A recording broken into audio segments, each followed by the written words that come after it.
Delhi car blast ಪ್ರಕರಣ ಪ್ರಧಾನಿ ನರೇಂದ್ರ ಮೋದಿ ನೇತೃತ್ವದಲ್ಲಿ ಇಂದು ಭದ್ರತಾ ಸಭೆ ಆಯೋಜನೆ ಆಗಿದೆ. ಇಂದು ಕೇಂದ್ರದ ಭದ್ರತಾ ಕ್ಯಾಬಿನೆಟ್ ಉಪಸಮಿತಿಯ ಮೀಟಿಂಗ್ ನಿಗದಿಯಾಗಿದೆ.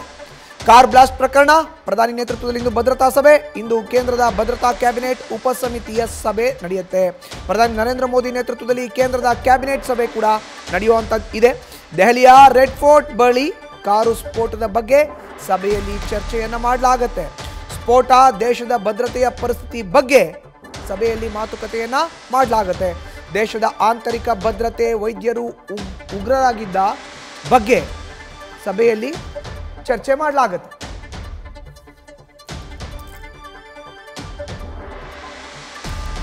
ಹೆಚ್ಚಿನ ಮಾಹಿತಿ ನೀಡ್ತಾರೆ ದೆಹಲಿಯಿಂದ ನಮ್ಮ ಪ್ರತಿನಿಧಿ ಚಂದ್ರಮೋಹನ್ ಈಗ ನೇರ ಸಂಪರ್ಕಕ್ಕೆ ಜಾಯಿನ್ ಆಗಿದ್ದಾರೆ. ಚಂದ್ರಮೋಹನ್, ಇವತ್ತು ಪ್ರಧಾನಿ ನರೇಂದ್ರ ಮೋದಿ ನೇತೃತ್ವದಲ್ಲಿ ಕ್ಯಾಬಿನೆಟ್ ಉಪಸಮಿತಿಯ ಸಭೆಯಲ್ಲಿ ಆಗೋ ಅಂತ ಚರ್ಚೆಯ ವಿವರಣೆಯನ್ನ ನೀಡೋದಾದ್ರೆ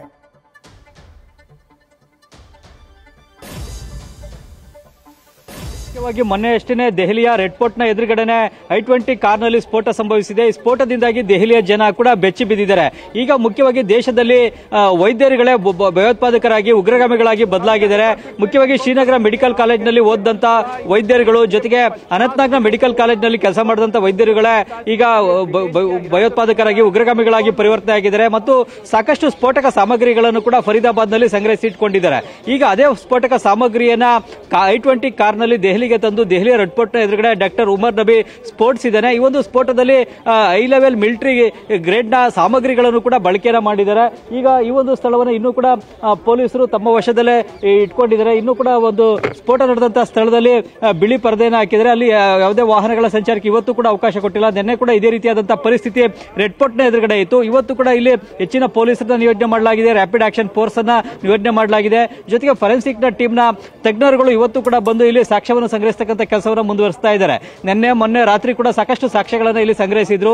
ಮುಖ್ಯವಾಗಿ ಅಮೋನಿಯಂ ನೈಟ್ರೇಟ್ ಅನ್ನ ಬಳಸಿ ಒಂದು IED ಅನ್ನು ಬಳಸಿ ಸ್ಫೋಟಕವನ್ನ ಮಾಡಲಾಗಿದೆ ಅನ್ನೋ ಒಂದು ಪ್ರಾಥಮಿಕ ಮಾಹಿತಿ ಪೊಲೀಸರಿಗೆ ಸಿಕ್ಕಿದೆ. ಈಗ ಫರೆನ್ಸಿಕ್ ಟೀಮ್ ನ ವರದಿ ಬರುವಂತದ್ದು ಬಾಕಿ ಇದೆ. ಇಲ್ಲಿ ತಾವು ನೋಡಬಹುದು ಈ ಬಲಭಾಗದಲ್ಲೇ ರೆಡ್ ಫೋರ್ಟ್ ನ ಗೇಟು, ರೆಡ್ ಫೋರ್ಟ್ ನ ಎದುರುಗಡೆ ಸರಿಯಾದ ಅದರ ಎದುರುಗಡೆ ಟ್ರಾಫಿಕ್ ಸಿಗ್ನಲ್ ಬಳಿನಲ್ಲೇ ಈ I-20 ಕಾರ್ನ ಸ್ಫೋಟ ಸಂಭವಿಸಿತ್ತು. ಈಗಲೂ ಕೂಡ ಈ ಒಂದು ಸ್ಥಳದಲ್ಲಿ ವಾಹನ ಸಂಚಾರವನ್ನ ಇವತ್ತು ಕೂಡ ಸಂಪೂರ್ಣವಾಗಿ ನಿರ್ಬಂಧಿಸಲಾಗಿದೆ.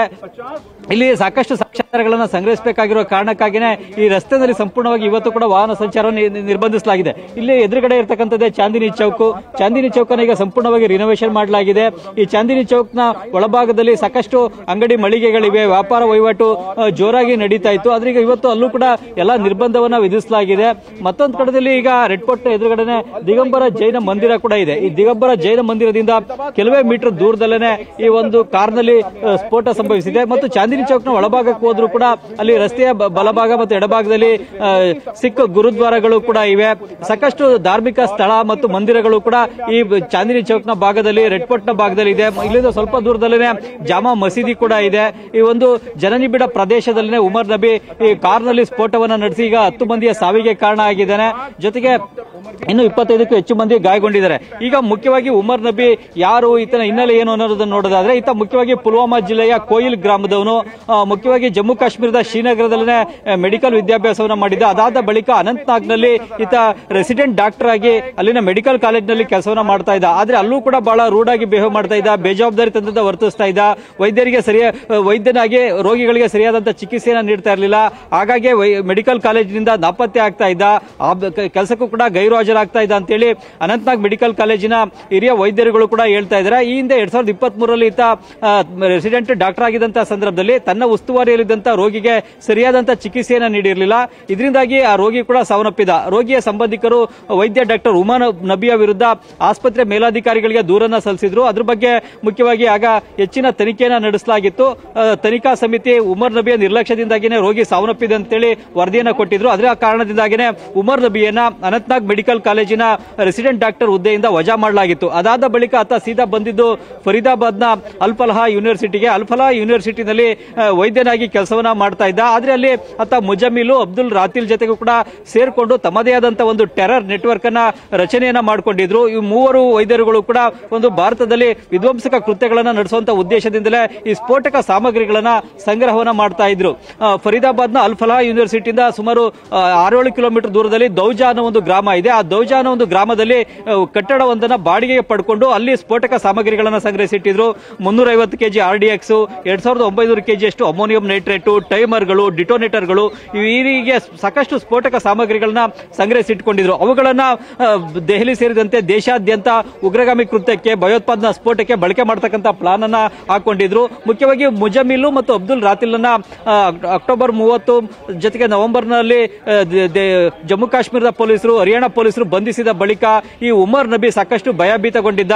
ತಮ್ಮ ನೆಟ್ವರ್ಕ್ ಈಗ ಸಂಪೂರ್ಣವಾಗಿ ಭೇದಿಸಿದಂತಾಗಿದೆ. ನೆಟ್ವರ್ಕ್ ಈಗ ಕುಸಿದು ಬೀಳ್ತಾ ಇದೆ. ಈಗ ಆ ಜೊತೆಗೆ ತನ್ನ ಬಳಿ ಇದ್ದಂತ ಈ ಒಂದು ಸ್ಫೋಟಕ ಸಾಮಗ್ರಿಯನ್ನು ಕೂಡ ಈಗ ಬಳಕೆನ ಮಾಡಲೇಬೇಕು ಅನ್ನೋ ಕಾರಣಕ್ಕಾಗಿನೇ ಮತ್ತು ತಾನು ಕೂಡ ಸಿಕ್ಬೀಳ್ತೀನಿ ಅನ್ನೋ ಭಯ ಭೀತಿಯ ಕಾರಣಕ್ಕಾಗಿನೇ ಆತ I-20 ಕಾರ್ನಲ್ಲಿ ಸ್ಫೋಟಕ ಸಾಮಗ್ರಿಗಳನ್ನು ತೆಗೆದುಕೊಂಡು, ಅಮೋನಿಯಂ ನೈಟ್ರೇಟ್ ಅನ್ನು ತೆಗೆದುಕೊಂಡು, ಡಿಟೋನೇಟರ್ ಗಳನ್ನು ತೆಗೆದುಕೊಂಡು ನವೆಂಬರ್ 10ನೇ ತಾರೀಕು ಫರೀದಾಬಾದ್ನಿಂದ ಹೊರಟಿದ್ದಾನೆ. ಹೊರಟಂತವನು ಸೀದಾ ದೆಹಲಿಗೆ ಬದರ್ಪುರ್ ಬಾರ್ಡರ್ನ ಮೂಲಕ ಪ್ರವೇಶವನ್ನು ಮಾಡಿದ್ದಾನೆ. ಬಳಿಕ ಆತ ರಿಂಗ್ ರೋಡ್ ನ ಮೂಲಕವಾಗಿ ಕನಾಟ್ ಪ್ಲೇಸ್ಗೆ ಹೋಗಿದ್ದಾನೆ. ಕನಾಟ್ ಪ್ಲೇಸ್ ನಲ್ಲೂ ಕೂಡ ಸುತ್ತಾಡಿದ್ದಾನೆ. ಅದಾದ ಬಳಿಕ ಮಯೂರ್ ವಿಹಾರ್ಗೆ ಹೋಗಿದ್ದಾನೆ. ಮಯೂರ್ ವಿಹಾರ್ನಿಂದ ರಿಂಗ್ ರೋಡ್ ನ ಮೂಲಕವೇ ಆತ ರೆಡ್ ಫೋರ್ಟ್ ನ ಸುನೇರಿ ಬಾಗ್ನ ಮಸೀದಿಯ ಬಳಿ ಹೋಗಿದ್ದಾನೆ. ಮಸೀದಿಯ ಬಳಿನಲ್ಲೂ ಕೂಡ ಸುಮಾರು 3 ಗಂಟೆ ಪಾರ್ಕಿಂಗ್ ಸ್ಥಳದಲ್ಲೇ ಕಾರ್ನಲ್ಲಿ ಕುಳಿತಿದ್ದ. ಕಾರ್ನಿಂದ ಇಳಿದಿಲ್ಲ. ಯಾಕೆಂತಂದ್ರೆ ಕಾರ್ನಿಂದ ಇಳಿದ್ರೆ ಕಾರ್ನಲ್ಲಿ ಸ್ಫೋಟಕ ಸಾಮಗ್ರಿಗಳು ಇರೋದನ್ನ ಯಾರಾದ್ರೂ ಬಂದು ನೋಡಬಹುದು. ನೋಡಿದ್ರೆ ನಾನು ಸಿಕ್ಬಿಡ್ತೀನಿ ಅನ್ನೋ ಒಂದು ಕಾರಣಕ್ಕಾಗಿ ಕೂಡ ಕಾರ್ನಿಂದ ಇಳಿದೇ ಇರಬಹುದು. ಕಾರ್ನಲ್ಲೇ ಕುಳಿತಿದ್ದ. ಅದಾದ ಬಳಿಕ 3 ಗಂಟೆ ಕಳೆದು ಅದಾದ ಬಳಿಕ ಸಂಜೆ 6:30 ಬಳಿಕ ಆತ ಅಲ್ಲಿಂದ ಹೊರಟು ಸೀದಾ ರೆಡ್ ಫೋರ್ಟ್ ನ ಎದುರುಗಡೆ ಬಂದು ಈಗ ಒಂದು ಕಾರ್ನಲ್ಲಿದ್ದಂತ ಸ್ಫೋಟಕ ಸಾಮಗ್ರಿಗಳನ್ನು ಸ್ಫೋಟಿಸಿ ತಾನು ಕೂಡ ಆತ್ಮಾಹುತಿಯನ್ನ ಮಾಡಿಕೊಂಡಿದ್ದಾನೆ. ಈಗ ಈತನ ಬಗೆಗಿನ ಎಲ್ಲಾ ಮಾಹಿತಿಯನ್ನು ಕೂಡ ದೆಹಲಿ ಪೊಲೀಸರು ಕೂಡ ಕಲೆ ಹಾಕಿದ್ದಾರೆ. ಜೊತೆಗೆ ಆತನ ಕುಟುಂಬದ ಸದಸ್ಯರನ್ನು ಕೂಡ ಈಗಾಗಲೇ ವಶಕ್ಕೆ ತೆಗೆದುಕೊಂಡು ವಿಚಾರಣೆ ಮಾಡಲಾಗಿದೆ. ಮುಖ್ಯವಾಗಿ ಈಗ 6 ಮಂದಿ ವೈದ್ಯರುಗಳನ್ನ ಬಂಧಿಸಲಾಗಿದೆ ಮತ್ತು ಅವರಿಗೆ ಸಹಾಯವನ್ನ ನೀಡಿದಂತವರು, ಲಾಜಿಸ್ಟಿಕಲ್ ನೆರವನ್ನು ನೀಡಿದಂತವ್ರನ್ನು ಕೂಡ ಬಂಧಿಸಲಾಗಿದೆ. ಶಹೀನಾ ಕೂಡ ಜೈಷ್ ಇ ಮೊಹಮ್ಮದ್ ಉಗ್ರಗಾಮಿ ಸಂಘಟನೆಯ ಮಹಿಳಾ ವಿಂಗ್ ಅನ್ನ ಭಾರತದಲ್ಲಿ ಬೆಳೆಸಲಿಕ್ಕೆ ಕೆಲಸವನ್ನ ಮಾಡಿದ್ಲು.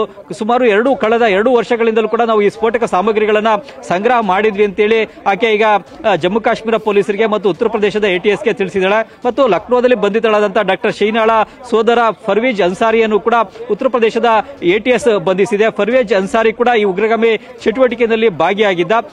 ಡಾಕ್ಟರ್ ಶಹೀನಾನ ಬಂಧಿಸಿದ ಬಳಿಕ ಆಕೆಯ ಸೋದರ ಫರ್ವೇಜ್ ಅನ್ಸಾರಿ ನಾಪತ್ತೆ ಆಗಿದೆ. ಈಗ ಆತನನ್ನು ಕೂಡ ಬಂಧಿಸುವಲ್ಲಿ ಉತ್ತರ ಪ್ರದೇಶದ ATS ಯಶಸ್ವಿಯಾಗಿದೆ. ಮಧುಸೂದನ್, ಧನ್ಯವಾದ. ಚಂದ್ರಮೋಹನ್, ನಿಮ್ಮ ಮಾಹಿತಿಗೆ.